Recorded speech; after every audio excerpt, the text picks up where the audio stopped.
یاسین نعمتوف دو کار جایزه‌دار جام جودوی آسیا بین نوسان، غالب دو مسابقه با نفوذ بین‌المللی در یونان و تایلند و برنده دو مدال برنجی مسابقات جودو بین کشورهای عربی در مکه مکرمه و غالب 10 مسابقه در کشورهای امارات میباشد.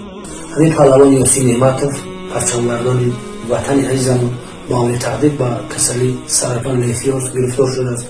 حال خانواده‌اش خیلی تبابت کردن لیکن مبلغ زیاد داد کنند. از ما خواهش کردم با تمام مردم تاجیکستان و بیرون از آن مراجعه کنید که تا همین کمی هم باشد به این برادر ما کمک خود را برسانم. رقم کارت بیربانکشون 42 76 4001 2700 76 99. از همه شما خواهش میکنم اگر کمی هم که باشد کمک خود را برسانید. باقی خداوند همه شما را نگهبان باشد.